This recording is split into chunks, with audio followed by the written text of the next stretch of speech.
Хот мөндөр сувг тавтаа морил би бодлоготлогч Инхбат. Хуульч агима хэргийн товч нэвтрүүлгээ хүргэх гэж байна.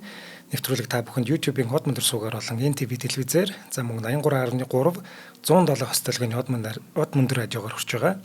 Өнөөдрийн дугаарыг өмгөөллийн MBS Partners хуулийн фирм болон хот мөндөр сувгийн алтан гишүүд ивент итгэж байна. За өдрийн мэнд аги. Өдрийн мэнд хүргэе.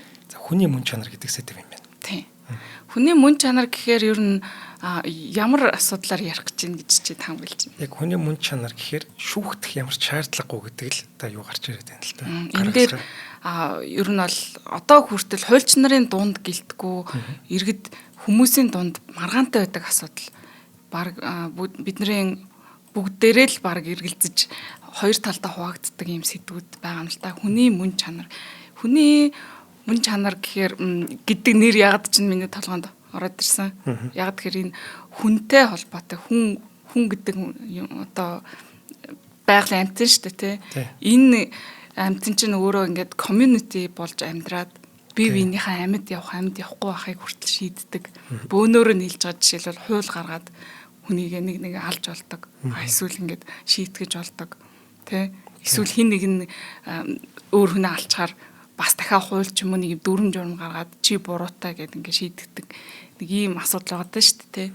Яг хүн гэдэг амтныхаа үднээс яг ер нь тийг шийдэж болт юм уу? Ерөнхийдөө нэг иймэрхүү сэдвүүдээр ярих болно. Хүний үндсэн эрхтэй холбоотой гэсэн үг л дээ. Тийм. Төрмөл эрхтэй тий. Хүний төрмөл эрх. Гэтэл энэ чинь хүний төрмөл эрх гэдгийг бас эргээгээд хэн тогтооод байгаа. Тийм. Хүмүүс эргээд өөрөө л ахгүй. Тийм. Хүмүүс өөрсдөө л тогтооод байгаа. Маш том философи асуудал явах гэдэг юм л та. Маш том философи гэж хэлж болно. Гүн ухаан цаанаа бол тэ яг эн чин цаанаасаа бурхан одоо хүн гэдэг амьтныг нь хүнийг нь хасаа хийчих юм бол тэ ямар нэгэн бурхан ч юм уу дээд нэг юм зүйлээс за хүн бол амьд явах ёстой эсвэл өөхөх ёстой эсвэл бие биенийг шийтгэх ёстой гэдэг юмыг хинч тогтоогоогүй байхгүй. Хүн өөрөө өөртөө л тогтоож байгаа. Тийм. Тэр нэг ганцхан амьдрын тэр ганц амьдрахтаа яаж амьдрах уу ч юм уу. Тийм. Энэ хүн ганц амьдарч яхад та нар очиод хорооч болж байгаа юм уу? Болж байгаа юм уу, болохгүй юм уу? Шийтгэж юу нь болох юм уу, болохгүй юм уу? Тийм. Одоо амтангаар үтх юм бол нохоос үрг гээд аваад үзээ л да тий. Нохоос үрг бие биен рүүгээ дайрж олж гин. Тэгээ бие биенийг браалцж болж гин. Тэглээгээд нохоог шийтгэхгүй байгаа штэ. Нохоон одоо нийгэмлэг нэг нохоогоо барьж ав шийтгэхгүй байгаа штэ тий. Гэтэл хүмүүс бие биенийг ингэж шийтгэдэг ч юм уу. Ямар нэгэн дүрм журм өөрсдөө гаргаад ирсэн. Тэг мэдээж энэ бол заавал байх ёстой зүйл мөн. Бидний эмгэг цэгцтэй ч юм уу шудраг амьдрахын тулд нийгэм шиж амьдрахын тулд тийм. Гэтэл яг ингэ зүгээр амтан гэдгээр наваад үзэх юм бол бас энэ тий. За хоёлаа өнөөдөр бол нэг 3 хэрэг яриад за эдгээрийн цагт хууль зүйн үндэслэл болон одоо яагаад энэ яг тухайн жишээ авч байгаа хэрэг чухал үүрэгтэй байсан бэ хүн төрөлхтний түүхэнд ялангуяа энэ хууль эрх зүйн түүхэнд чухал үүрэгтэй байсан бэ гэдгийг хоёлаа ярилцгаална. За эхний хэрэг бол Өмнөд Африкт болсон 1995 онд шийдэгдсэн нэг юм хэрэг байгаа. 1993 оны 10 сард Өмнөд Африкийн Бретаун хотын нэгэн орон сууцны байранд зэвсгэлсэн этгээдүүд одоо шүн нэвтрээд гэр бүлийн 4 хүнийг нь маш зэрлэгээр буюу одоо бүх хүнийх нь толгой тус газарт нь зад буудсан. За биеийн доод хэсэгт нь бас ингээд бүгд ингээд буудаад амь насыг нь хороосон. За нэг гэр бүлийн гишүүнийг нь буудсан боловч нөгөөх нь азар амьд үлдэж чадсан ийм хэрэг болсон. Энэ бол тухайн дээрэмчид тухайн айлаас ийм үнэтэй эд зүйлс мөнгөн одоо зүйлс тэ гоёл чимэглэл зэргийг нь хулгайлах зорилгоор орж нэвтрэхтэй үйлдсэн хэрэг юм байна. Би надад ч зүгээр юу шунхаан сэтэл гэж харсангүй шүү дээ. Зүгээр дээрм хийх гээд орохдоо ингээд гэр бүлийн 4 хүнийг ер нь бол гэр бүлээр нь хүйс тэмтэрсэн үйлдэл байгаа байхгүй. За тэгээд энэ хэргийг бол шалгаж мөрдсөний үр дүнд гэрт нь үлдсэн бууны сумнууд, хөлийн уулны мөр, гарын хээ зэрэг нотлох баримтуудаар гэмт хэрэгтнүүдийг нь бол олж тогтоосон. За хэргийг бол Макване Имчоно гэдэг ийм 2 хүн үлдсэн байсан. За тэр би нэрийг буруу хэлж магадгүй нөгөө Африк хүмүүсийн нэр болохоор Макване нь болохоор мөрдөн байцаалтай явцад бол хэрэгээ хүлээсэн байна. Би энэ 4 хүмүүсийг ингээ амь насыг хорооход бид хоёр хамтраад үлдсэн гэдэг юм. За ингээд бол анхан шатны шүүхээс 1994 онд 4 хүн амны хэрэг, за нэг хүний амийг хороохыг завдсан гэдэг үндслэр дээрмийн хэрэг үйлдсэн тий бас энэ давхар явж байгаа. Үндслэр хүндрүүлэх нөхцөлтөөр цаазын ялга носон. За давзаалт шатны шүүгч гэсэн мөн хүн амны хэрэг үйлдсэн нөхцөл байдал нь одоо яллагдагч нарт хуулиар зөвшөөрөгдсөн хамгийн хүнд ял буюу цаазаар авах ял оногдуулах нь зөв байна гэд анхан шатны шүүхийн шийдвэрийг бол хэвээр үлдээсэн. За энэ шүүхийн шийдвэртэй шүүгч Кентридж нь бүр ялагдагчийн эдгээр маш хэрцгий үйлдэлүүдийг зөвхөн шунал тачаалаас үүдэлтэй аимшигтай уваагүй аллах гэж бүр дурдсан байна. Тодорхойлж дурдсан байна. За энэ шийдвэрийг нь энэ хоёр яллагдах шүүгдэгчийн өмгөөлөгч нь бол хүлээн зөвшөөрөөгүй. За шүүхийн шийдвэрийг эс хүлээн зөвшөөрөөд 1995 онд одоо үндсэн хуулийнхаа шүүх буюу манайхаар бол ЦЭЦ гэж нэрлэдэг тийм ээ. Үндсэн хуулийнхаа шүүхэд хандаад за энэ цаазаар авах ял бол хүний үндсэн хуульд заасан хүний үндсэн эрх болох амьд явах эрхийг нь зөрчиж гинэ гэдэг үндслээр гомд гаргасан байдаг. Энэ дээр одоо яг түрүүний хоёлаа нэвтрүүлгийн ихэнд яригдсан зүйл гарч ирж байгаа байхгүй. Хүний амьд явах эрх гэдэг бол үндсэн хуулиар одоо хүлээн зөвшөөрөгдсөн хүн бол амьд явах эрхтэй тий гээд ингээд үндсэн хуулиар заасан. Гэтэл өөр нэг хуулиар тухайн хүнийг амийг авахыг нь зөвшөөрöd байгаа байхгүй. Тэгэхээр үндсэн хуулинд амьд явах эрхтэй гэд давуу эрх болгоод заачаад өөр нэг хуулиар цаазаар авна гэд ингээд зааж байгаа. Эн чинь өөрөө хууль зөрчөөд байна. Үндсэн хууль зөрчиж байна гэдэг үндслээр гомдол гаргасан гэсэн үг. За тэгээд тэдний өмгөөлөгч нь цаазаар авах ял нь шинжилсэн Өмнөд Африкийн үндсэн хуулийн 11-р зүйл буюу амьд явах эрх. За 10-р зүйл буюу хүний нэр хүндтэй холбоотой золтуудыг зөрчиж байна гэдэг үндслээр одоо үндсэн хуулийн шүүхэд энэ гомдлыг өргөн барьсан байна. За Өмнөд Африк бол 1990-ад оны ихээр энэ нөгөө арьс өнгөөр ялгуурлан гадуурхах энэ үзэл нь үндсэндээ нуран унаад ардчилсан шинэ нийгэм рүү яг орж исэн үе. За тэгээд шинэ ардчилсан үндсэн хуулиа баталчаад байсан үе. За яг үүнээс нь хойш дараахан үсэж байгаа энэ томоохон маргаан гэж хэлж болно. Өмнөд Африкийн бүгд найрамд туулсан тий. Одоо үндсэн одоо хүн амьд явах эрхтэй ч гэдэг юм энэ бүх зохицуулт чинь дэлхийн ардчилсан бүх оронд үндсэндээ байдаг юм зохицуултууд шүү дээ тийм ээ. Хүний үндсэн эрхийг баталгаажуулдаг. Төрөл эрхийг баталгаажуулдаг. Тий. Яг энийгээ баталгаажуулаад удаагүй байхад нь буюу 5 жилийн дараа энэ яг ардчилсан үндсэн хуулиар баталгаажсан эрхийг хөндсөн маргаан үсгэсэн гэсэн үг. Тэгээ маш том асуудал тухайн үедээ үүсэж ижилтэй нийгэмд нь. За тийм мэдээж хууль зүйн одоо асуудал нь юундаа байсан гэхээр үндсэн хуулийн гол зарчим болох хүний амьд явах эрх, хүний нэр төрийг дээдлэх үзэл санааг энэ цаазаар авах ял нь өөрөө зөрчиж гин үү гэдэг ийм асуудал гарсан гэсэн үг. За шүүхийн шийдвэр явж гарсан бэ. 1995 оны 6 дугаар сарын 6-нд үндсэн хуулийн шүүх 11 шүүгчийн одоо санал нэгтэйгээр цаазаар авах ял нь үндсэн хуулийг зөрчиж гинэ гэж шийдсэн байна. За цаазаар авах ял нь хүний амьдралыг зориуд устгаж байгаа хэлбэр бөгөөд энэ нь үндсэн хуулийн үнэт зүйлс болох хүний амьд явах эрх хүндэтгэл эрхтгш байдалд бол нийцэхгүй байна гэж дүгнсэн байна. Тиймээс Өмнөд Африкийн үндсэн хуулиар баталгаажсан хүний эрх эрхчлөөг хамгаалах ёстой. Мөн Өмнөд Африкийн түүхэнд одоо энэ хүртэл ардчилсан нийгэм шилжих хүртэл түүхэнд нь байсан ялзрал, хүчирхийлэл, бие биенийхээ амийг авдаг энэ байдлыг эцэслэх цаг нь босон гэж бол бас чухал дүгнэлтийг хийсэн байна л да. Тэгээ мэдээж үндсэн хуулийн шүүх нь шийдвэр гаргахдаа олон улсын хүний эрхийн түгээмэл тунхаглал бусад орнуудын шүүхийн шийдвэрийг одоо харгалзаа жишээ болгоод ч гэдэг юм уу авч үзсэн. За учир нь бол хүний амьд явах эрх, хүний нэр төрийг дээдлэх, эрхтэг шандах, энэ шударга ёсыг хамгаалах энэ зарчмууд бол ямар ч бусад хуулиас давуу эрхтэй байх ёстой. Давуу байдалтай байх ёстой. Үндсэн хуульд заагдсан энэ үнэт зүйлсэд бусад хуулиуд нэгдэг одоо юу гэдгийг нийцдэг байх ёстой гэдэг энэ зарчмаар шийдсэн байна. Үндсэн хууль чинь болохоор бусад хуулиудаа дагуулдаг шүү дээ. Тий яг үнэ.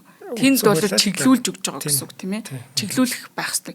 Үндсэн хуульд бол тухайн улс нийгэм баримтлах үнэт зүйлсийг одоо баталчихж байна. За бусад гарч ирж байгаа органик хуулиуд бол тэдгээр үнэт зүйлсд нийцсэн байх ёстой. Энэ үзэл баримтлалаар шийдсэн байна. За тэгээ энэ одоо 1995 онд гарсан энэ шүүхийн шийдвэрийн хууль зүйн нөлөө дүгнэлтийн талаар дурдах юм бол тэ энэ шүүхийн шийдвэр гарснаас хойш Өмнөд Африкт цаазар авах ялыг бүр мөсө хоригдсон. 1997 онд хууль батлаад цаазар авах ялыг бүхэлд нь хоригдсон гэсэн үг. За тэгээд дэлхийд даяар үзүүлсэн нөлөөг нь ярих юм бол маш том л доо. Энэ шийдвэр нь одоо нэг хүний эрхийг дагаж мөрддөг үндсэн хуулиудтай улсуудад тэ Канада, Австрали зэрэг улсуудад яг энэ ийм төрлийн ижил төстэй маргааныг шийдвэрлэхэд нь маш том жишг болж өгсөн. За тэгээд ер нь бол чи юу гэж боддөг вэ? Цаазар авах ялын талаар. Ер нь бол буруу гэж бодож байгаа. Буруу гэж боддог тийм. За зөв шийдсэн бай, буруу шийдсэн бай. За цаазар авчихна гэдэг чинь бол ерөөсөй болохгүй байхгүй. Буруу шийдсэн бол яах юм? Тэр хүний ч одоо яг гим зэмгүй багт нь хор очлоо шүү дээ бид нар. За 20 30 жилийн дараа үн чи гимгүй байсан байж тэгээд нэг шийдвэр гардаг. Тэгээд цаг хугацаа бухарах боломж байхгүй. За ядаж амьд байсан бол тэр хүний чинь за гаргаад суллаад нөхөн олгороо нь олгодог юм уу яа тийм. Мэдээж цаг хугацааг буцааж болохгүй тэр хүнд харамсалтай нь мэдээж л дээ. Гэхдээ л тэр хүн чинь амьд байгаа байхгүй. Үгснээс амьд байсан хамаагүй дээр. За нөгөө талаараа хэрвээ тэр хүн гэмт хэрэгт нь мөн бол за шууд алчиж болохгүй. Тэр чинь шийтгэх хэрэгтэй байхгүй.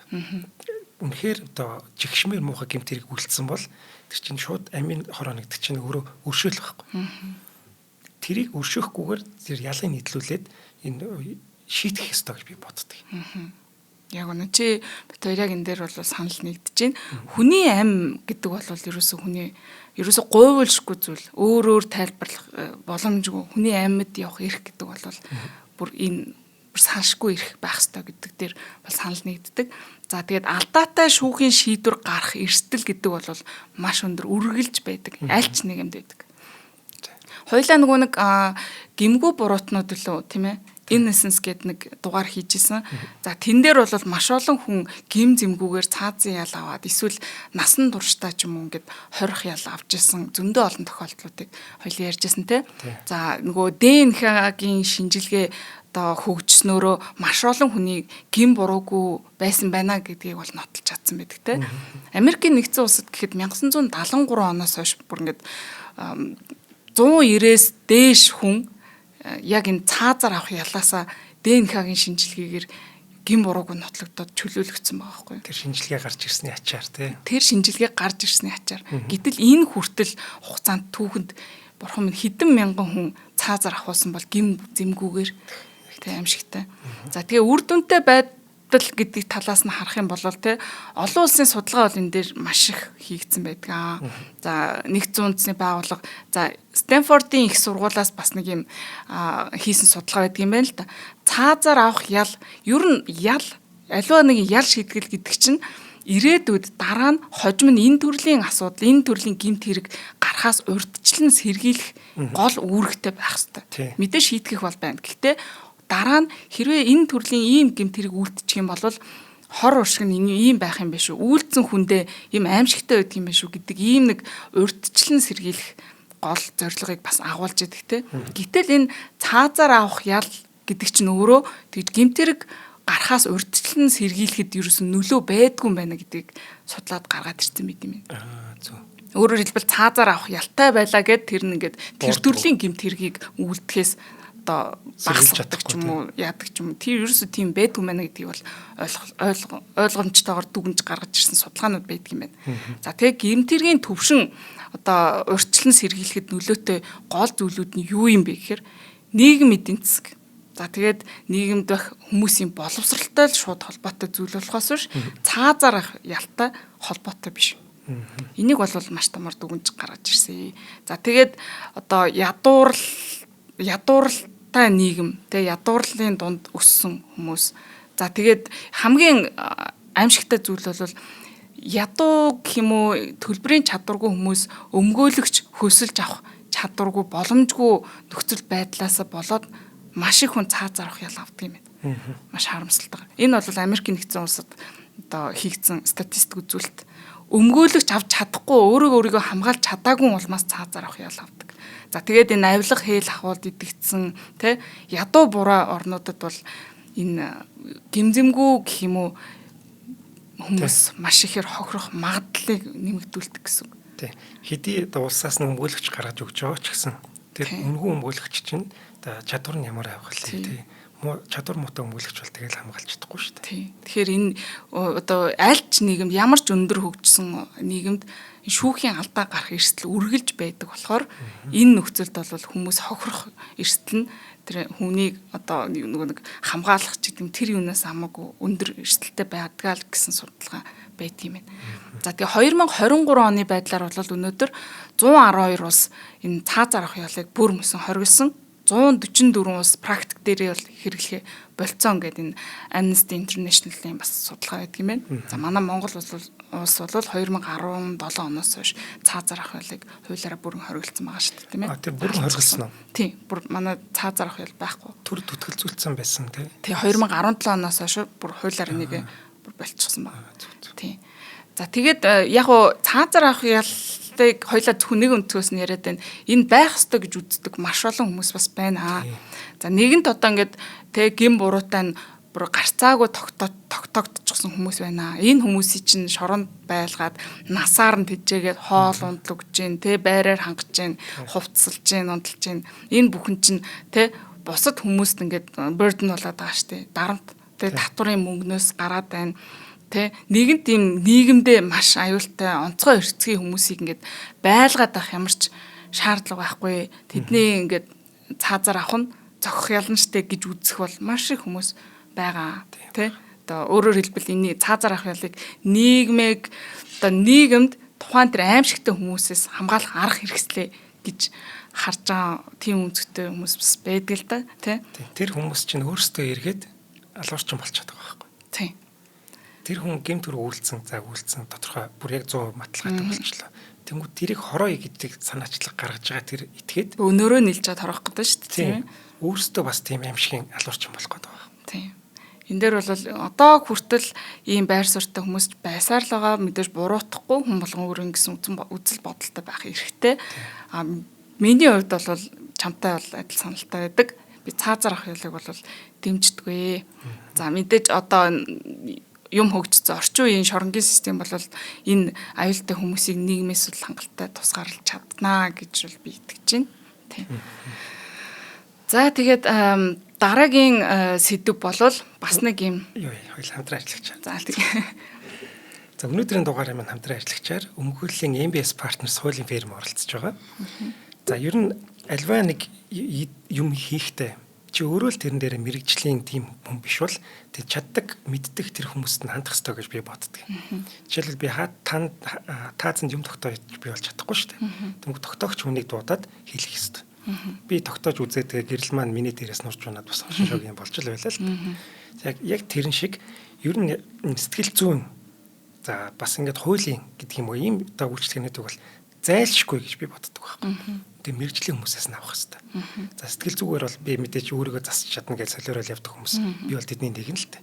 Тэгээ би сэтгэл зүйчдэр очиж шал өөр мэдрэмж авч байгаа байхгүй. Тэгээд ерөөсөө л мэрэгжлийн хүн хандах хэрэгтэй мэн гэж би ойлгосон. За хуулийн хүрээнд гэдэг бол бүр зайлшгүй тий. Би хичнээн хуулийг 1000 уншаад судлаа за хууль нь юм байдаг юм байна гэд нэмэр байхгүй шүү дээ. Тэр чинь амьдрал нь хэрүүл хийх тэр хуулиа хамгаалж одоо өөрийнхөө үйлчлүүлэгчийг хамгаалах ажил нь болцсон тийм хүнд хандсан зөв. Тийм байна. Яг үнэ.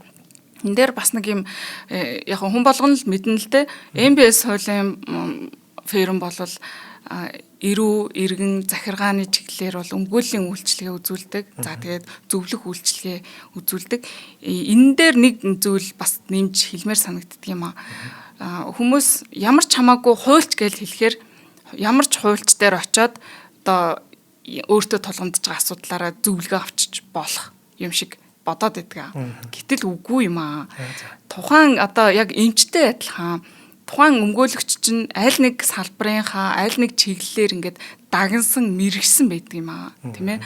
Одоо яг тэр мэрэгсэн хүнээсээ зөвлөгөө авах нь маш чухал байдаг байхгүй юу? Одоо жишээлбэл манай дээр ингээд эрүүгийн шүүгч нар ирээд компани эрх зүгээр, гэрээний эрх зүгээр зөвлөгөө авдаг. Одоо тэр хүн хэдийгээр шүүгч боловч, хуульч хүн боловч яг өөрийнхөө мэрэгшээгүй салбар дээрээ бусдын одоо мэрэгжлийн зөвлөгөө тусламж хэрэгтэй л байдаг байхгүй юу. Тэгэхээр зүгээр л өмгөөлөгч болохоор, хуульч болохоор гээд хаа хамаагүй одоо гэрээний эрх зүй, одоо олон улсын хилцээрээ жишээлбэл тэр хүмүүсээс зөвлөгөө авлаа гэхэд та тэ мис заслын имчилгээг ингээд хаа хамаагүй өөр нэг юм нүдний имжээс ч юм уу тэ нэг юм эргэтэн шилжүүлэх юм хийлгэж чаддаг яг ерөөсөө адилхан байхгүй. Тэгэхээр энэ дотроо ингээд бас мэрэгсэн салбарууд байдаг учраас тухайн яг салбарын эрх зүгээр мэрэгсэн тухайн салбартаа ингээд туршлагатай хүмүүсээс зөвлөгөө авах нь зүйтэй гэж бас хэлмээр байна. Тэгээд хуулийн фирм одоо үйлчлүүлэхийн давуу тал нь гэхээр одоо манай хуулийн фирмд бол 8 өмгөөлөгч байна тийм ээ. Энэ яг тухайн салбараар мэрэгсэн өмгөөлөгчийг танд бид нар санал болгодог. Одоо эрүүгийн асуудал та холбогдсон ороод ирж байгаа бол эрүүгээр нь тагсан мэрэгсэн өмгөөлөгч танд холзон зөвлөгөө үзүүлнэ. Эсвэл та компани эрх зүй эсвэл одоо юу гэдэг нь те захиргааны маргаан, газрын маргаан ч гэдэг юм уу. Ийм асуудал үүсэж байгаа бол тухайн асуудлаар мэрэгсэн одоо хүмүүс танд зохих үйлчлэгийг нь зүлгээ гэсэн үг. Тэгэхээр хуулийн фирмд хандахын давуу тал нь эндээ байдгийн шүү гэж ташрамд дуртад мэдээлэл өгчээ тийм ээ. За баярлалаа. За мэдээж MBS-тэй холбогдсон дугаар бол 7011 4022 тийм ээ. За манайхаар бас одон өндрөөс зөндөө олон сонсогчд нь маань уцаар холбогдоод ирдэг, уулздаг, тэ зөвлөгөөгөө аваад явчихдаг. Баярлалаа сонсогч нартаа. За баярлалаа гэмээ. За дараагийн хэрэг бол бас л хүний амь амьдралтай холбоотой хэрэг юм байгаа. Гэхдээ өөр өнцгөөс. За хэргийн талаар хоёлаа ярьж байгаа юм. Энэ бол 2001 онд Англи улсад гарсан хэрэг. За энэ дээр яг энэ өвчнийх нь нэрийг нь би буруу орчуулагдсан байж магадгүй гэж бодож байна. Нэг мотор мэдрэлийн гаралтай өвчин байдаг юм байна. Нэг тархины мэдрэлийн гаралтай өвчин. Энэ бол идгэвшгүй өвчин байдаг юм байна л да. Одоо мотор неврологийн өвчин гэдэг байгаа байхгүй юу? Тэгэхээр яг энэ монголоор яг ямар нэрлэгддгийг сайн мэдэхгүй байна. За ямар ч тач ийм идгэвшгүй өвчтэй ийм Diane Pretty гэдэг эмэгтэй 2001 онд хэрвээ одоо нөхрөө тэ өөрийнх нь амьдралыг ингээд дуусгахад туслах юм бол ямар нэгэн шийтгэл хүлээлгэхгүй гэсэн баталгаа гаргаж өгөөч гэд улсын прокурорын газрынхаа даргаас хүсэлт гаргасан. Даргадаа хүсэлт гаргасан. Энэ эмэгтэй түрүүнд дурдсан те идэгшгүй хүнд өвчтэй. За тэгээд энэ хүн бол өөрийнхөө амийг дуусгамаар байна. Тэгээд энэнд нь хэрвээ нөхөр нь туслах юм бол түүнд ямар нэгэн ял шийтгэл оногдуулахгүй гэдэг юм баталгаа гаргаж өгөөч, зөвшөөрлөг өгөөч л гэсэн санаа. Яагаад энэ хүсэлтийг гаргасан бэ гэхээр 1961 онд Англи Уэльсд одоо хуулийн дагуу бусдыг ингээд амиа хорлоход нь туслах юм бол хориглох, ял шийтгэл оногдуулах юм хууль гарсан юм байна л да. За тэгээд энэ Pretty гэдэг нэмэгтэйгийн гаргасан шаардлага бол энэ хоригч нь өөрөө хүний эрхийн конвенцэд заасан хүний эрхийг зөрчиж гинэ гэдэг үндслээр гомдол гаргасан байна. За энэ яагаад энэ нэмэгтэй ийм шаардлага гаргах болов гэх те. Энэ мотор неврологийн өвчин гэдэг нь мэдрэлийн эсүүдийг нь гэмтээгээд булчинд сигнал дамжуулах үйл ажиллагааг нь тасалдуулдаг юм мэдрэлийн өвчин гинэ. За энэ өвчин ингээд багаар ингээд эхлээд бүр ингээд цаашдаа аажимда булчингийн сулрал бие махбодынхоо хэсгүүд идэрхтнээ удирдах чадахгүй болдог, хөдөлгөөн хийх, ярих, зайлгах нь хүртэл ингээд өөрөө хийж чадхаа болцдог юм өвчин байна л да. Тэгээд одоогоор дэлхий дээр энэ өвчнийг эдгэх ийм эмчилгээ гараагүй байгаа. Зөвхөн ийм шинж тэмдгийг нь дарах ч юм уу, амьдралын чанарыг нь сайжруулахад чиглэгдсэн хөнгөвчлөх эмчилгээнүүд л хийгддэг. Ийм одоо арчилгаа хийгддэг юм байна л да. Тэгэхээр одоо ийм хүсэлт гаргах нь өөрхий бас аргагүй ч байсан юм шиг өрөвдөлтөө тийм ээ. За хоёлаа тэр талаар нь ярихгүй хууль зүйн үндэслэл талаас нь яриа заяа. Яг энэ эмэгтэй Pretty эмэгтэйгийн гаргасан хүсэлт. За энд бол юу гэсэн гэхээр миний амьд явах эрхийг зөрчиж байна. Хүний эрхийн конвенцийн 2 дугаар зүйл. За хүний амьд явах эрх гэдэг нь өөрөө тэ өөрийнхөө амь насыг зохиомлоор дуусгах эрхийг мөн агуулдгаа гэж энэ эмэгтэй үндэслэл гаргаж ирсэн. Хүн амьд явах эрхтэй тэ амьд явах эрхтэй энэ нь өөрөө бас дахиад энэ амьд явах эрхээ хэрэгжүүлэх үү хэрэгжүүлэхгүй юу гэдгийг сонгох эрх нь тухайн хүнд байх ёстой гэдэг үнцгөр. Энэ ойлгогдож байна үү те? Хүн амьд явах эрхтэй тэр эрх учраас үүрэг биш байхгүй. Би заавал амьд явахаас ёстой, үүрэгтэй биш. Эрхтэй учраас энэ эрхээ би хэрэгжүүлэх үгүй юу гэдэг чинь бас дахиад эрх. Өөрөөр хэлбэл энэ амнасаа ингээд зохиомлоор дуусгах үгүй юу гэдэг эрхийг өөрөө агуулж байгаа ёстой гэж. За 2 дахь үндсэл нь болохоор эрүүдэн шүүхийг хориглох тухай хүний эрхийн конвенцийн 3 дугаар зүйл. Pretty одоо ингэсэн нөхрийнхөө тусламжтайгаар хэрвээ амиа хорлохыг нь зөвшөөрөхгүй болвол тэ түүний энэ өвчин шанал нь түүнийг тарчлаан зовоож байгаа. Яг тий. Түүнд хүнлэг бос хандсан хэрцгий хандлага болох учраас түүнийг энэ өвчин шаналлаас нь салгаж өгөх ёстой гэж бол үтсэн маа. Өөрөөр хэлбэл амиа хорлуулахгүй ингээд хүчээр байлгаад байх нь тэр одоо эмэгтэй ингээд тарчлаан зовоож байгаа хэлбрээ. Тийм учраас надад эндээсээ энэ тарчлаан зовоож байгаа энэ зүйлээс салахад минь туслах ёстой гэдэг энэ үнцгийг гаргаж ирсэн байна. За дахиад нэг 3 дахь үнцэг юу байсан гэхээр хувийн амьдралыг хүндэтгэх эрх гэж байгаа. Хүний эрхийн конвенцийн 8 дахь зүйл. Хувийн нууц болон гэр бүлийн амьдралд одоо хөндлөнгөөс оролцохоос ангид байх хэрэгтэй энэ гэсэн тэр заалтыг за Pretty өөхөх шийдвэр гаргах нь энэ бол тухайн хүн өөрийнхөө бие махбодыг захиран зарцуулж байгаа эрх мэдлийн асуудал учраас энд нь одоо хөндлөнгийн байдлаас хинч оролцох ёсгүй. Энэ бол түүний хувийн өөрийнх нь шийдэх ёстой эрх мэдлийн хүрээнд байх ёстой асуудал. Хинч хөндлөнгөөс энд ингээд хориглоод ч юм уу зөвшөөрөөд ингэх ёсгүй. Би өөрөө энэндээ шийдвэр гаргах эрхтэй байх ёстой гэж ийм үндслэл гаргаж ирсэн байгаа. За дараа нь бас нэг өөр үндслэл байгаа нь одоо үзэл бодол шашин шүтэх эрхчлөө гэж байна. Хүний эрхийн конвенцийн 9 дугаар зүйл. Энд бол одоо Pretty тэ хувийн бие даасан байдал сонголт хийх эрхчлөөтэй байх, өөрөө итгэл үнэмшилтэй байх энэ эрх маань зөрчигдөж гинэ гэдэг үндслээр бол гаргасан байна. Тэ одоо яаж амьдрах уу гэдгийг энэ хүн сонгомоор байгаа хгүй. Гэтэл энэ дээр ингээд сонголт өгөхгүй байна гэж. За амиа хорлчвал диважин руу явдаг гэдэг нэг. Тийм. Бас нэг тийм байдаг гэдэг тий. За дараа нь бас нэг өөр үнцэг гаргаж ирсэн нь ялгуурлан гадуурхахыг хориглох тухай хүний эрхийн конвенцийн залт 14 дугаар зүйл. Энд одоо юу гэж хэлж байгаа гэхээр одоо өөрийнхөө амь насыг хохироох чадваргүй хөгжлийн бэрхшээлтэй иргэдийг ялгуурлан гадуурхачна гэж үзсэн. Энэ бас их маш сонирхолтой үнцэг санагдсан л да. Хэрвээ өөрийнхөө амийг хорлох чадвартай те бие махбодын асуудалгүй хүн байгаа бол өөрөө очил амиа хорлолчихно. Гэтэл хөгжлийн бэрхшээлтэй иргэд өөрийнхөө амийг хорлож чадахгүй нэм нөхцөл байдал байгаа байхгүй. Гэтэл тэрийг нь хуулиар хориглочод байдаг. Жирийн хүмүүс өөрөө очиод амиа хорлоод ингээд чадна болчихж байгаа. Гэтэл өөрөө өөрийнхөө амийг хорлож чадахгүй хүмүүст яагаад хүмүүс тусалж болохгүй юм бэ? Эн чинь ингээ ялгуурлан гадуурхаж байна. Энийг бүр хуулиар хориглоод байгаа нь одоо ялгуурлан гадуурхалт юм аа. Энэ бас их сонирхолтой үнцэг гаргаж ирж ийм хүсэлтийг бол тухайн эмэгтэй гаргасан байгаа. За энэ дээр бол шүүхийн шийдвэр бол мэдээж гарсан. Үүнийг Английн нөгөө The House of Lords шийдсэн.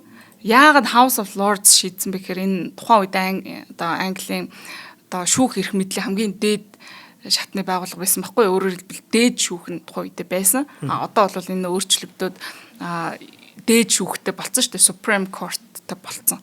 2009 онд ийм болцсон байгаа. Энэ хүртэл бол энэ одоо дээд шүүх эрх мэдлийн дээд байгууллага нь House of Lords байсан байхгүй юу?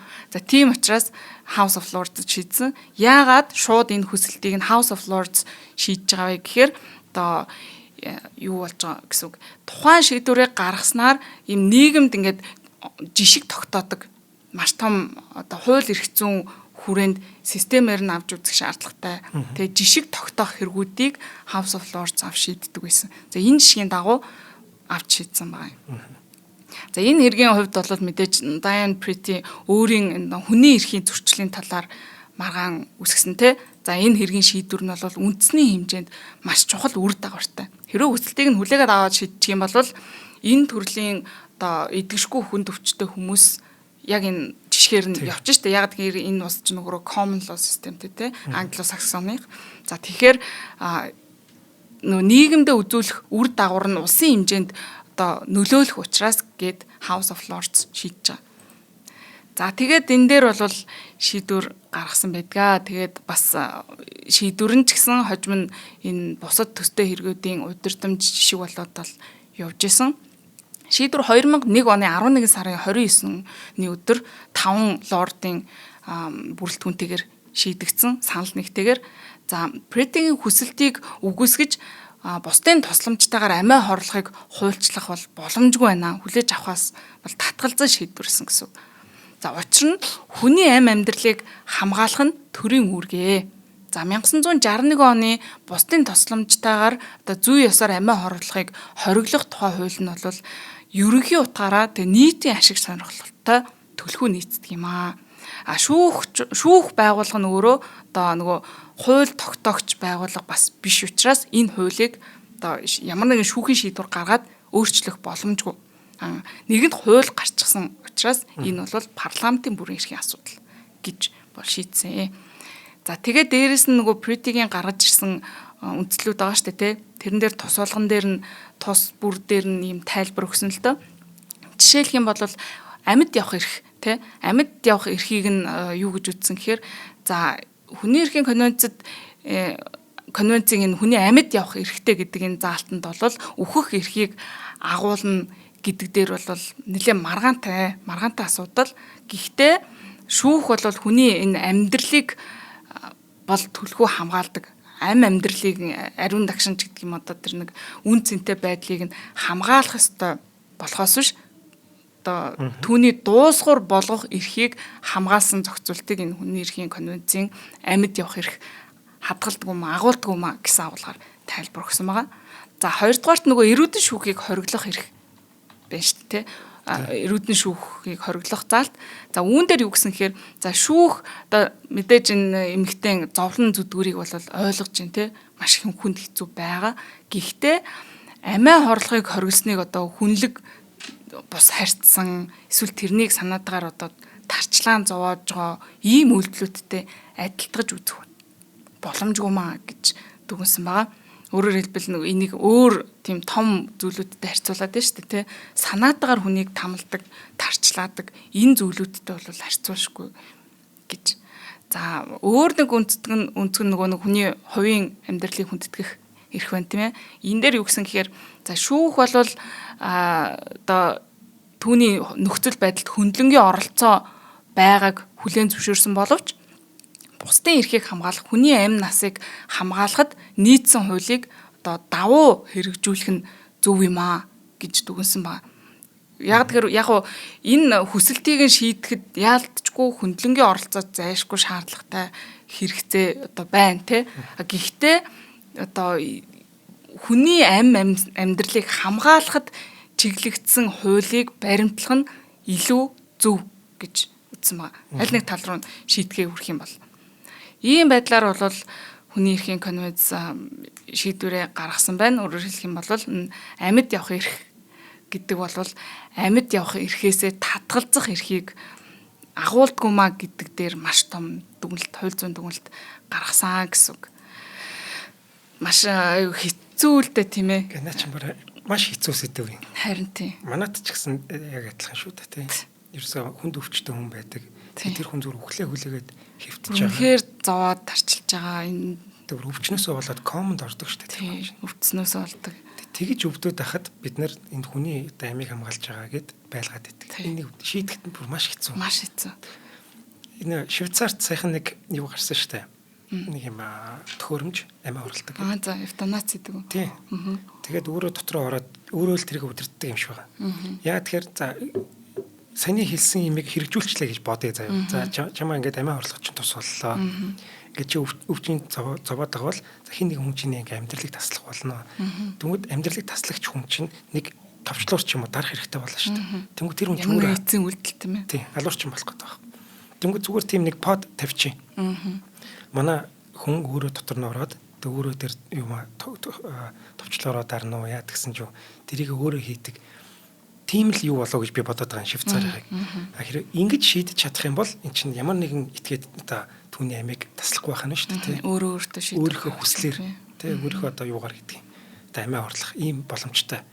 Гэтэ нэг бодлын тэр өвчин зовлонгоос нь салгаад иймэрхүү подууд ер нь их зүгээр юм шиг надад санагдаад байна. Тэгэхээр эд чинь бол одоогоос 24 жилийн өмнө гарсан маргааныг ойлоо ярьж байна шүү дээ, тийм ээ.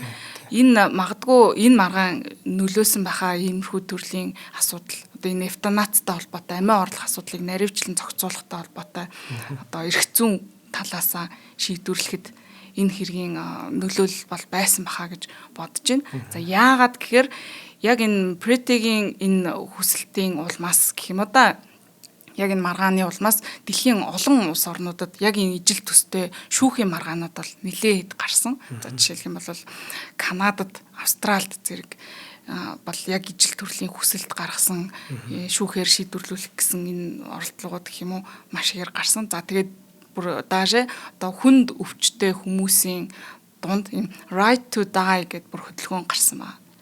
Үхэх эрхийн төлөө гэх юм одоо дэлхийд дахиндаа ийм хөдөлгөөн бол өрнсөн. За энэ хөдөлгөөний хүрээнд дэлхийн зарим орнд бол тэ саяын дурдсан шиг ийм идэгшгүй өвчтэй хүмүүсийн амьдралаа дуусгахад нь одоо дуусгах хүслийг нь хүндэтгэх зорилготой ийм хууль тогтоомжийн өөрчлөлтүүд бол гарсан гэж үздэг юм лээ. Мэдээж улс орн болгон өөр гэсэн одоо тухайн шашин шүтлэг юу гэдгийг те энэ бүх юмнасаа хамаарад өөр хууль тогтоомжтой журамтай байх хэрэгтэй те. Ерөнхийдөө бол нэг иймэрхүү эмзэг бүлгийн хүмүүсийг хамгаалах сайн дурын үндсэн дээр ийм шийдвэр гаргахыг нь баталгаажуулах.